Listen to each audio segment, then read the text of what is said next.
A página da Wikipédia, enciclopédia disponível na internet, define espiritismo como um conjunto de doutrinas espiritualistas que consideram o homem um espírito imortal que alterna experiências nos mundos material e espiritual, de acordo com a doutrina da reencarnação. Muitos ainda veem o espiritismo como uma seita cercada de muitos mistérios, mas para quem é adepto da filosofia espírita, encontra nesta doutrina uma forma de praticar virtudes como o amor e a paz entre os homens. A doutrina espírita, como o próprio nome a gente fala, doutrina espírita, né, ela vem baseada, né, através do nosso irmão Kardec, que foi codificada, em um tripé. Esse tripé ela é uma filosofia, uma ciência e uma religião, né? Então, a doutrina espírita, ela tem um cunho filosófico, científico e religioso. Ou seja, ela não é uma religião, como muitos às vezes apregou, a religião espírita.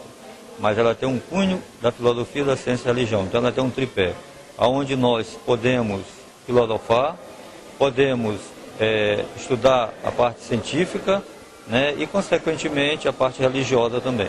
Nesta sessão na Casa Paulo de Tarso, o palestrante da noite foi o aposentado Arthur de Oliveira. Ele que perdeu a visão aos 26 anos e encontrou no espiritismo a saída para a depressão. Fé é ter confiança, fé é acreditar.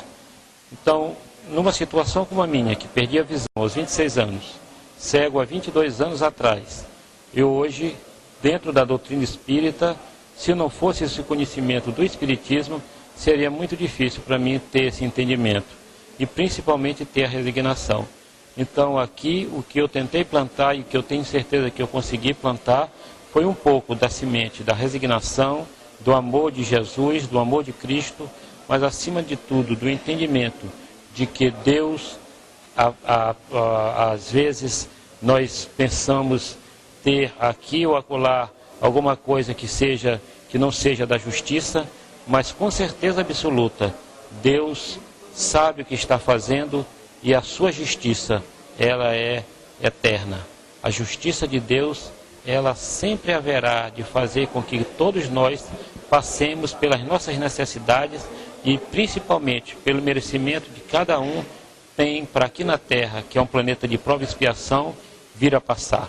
E que nós tenhamos sempre força, determinação, resignação e confiança para passar por cima dos obstáculos. Só após perder completamente a vista, Arthur diz ter compreendido o conselho que um médium lhe deu em uma sessão espírita, da qual participava.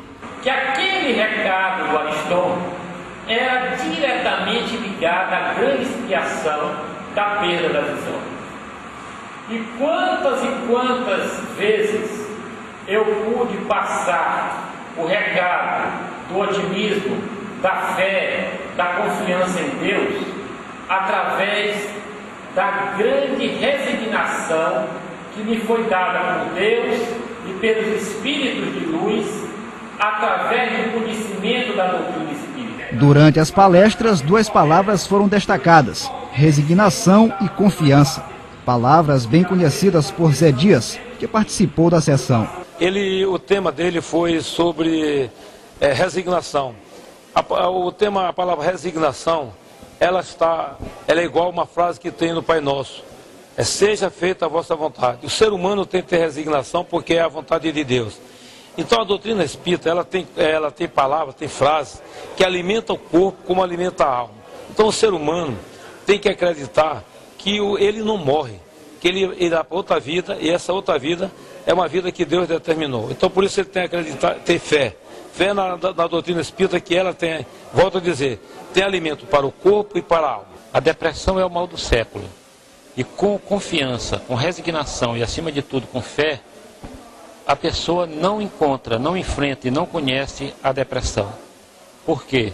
Porque acima de tudo, o conhecimento da doutrina espírita nos leva ao entendimento de que quaisquer que sejam os obstáculos à nossa frente, eles serão sempre transponíveis na medida que nós acreditamos e confiamos na espiritualidade maior. Porque estamos aqui em prova ou em expiação, mas acima de tudo, estamos aqui pela bondade e pela misericórdia de Deus.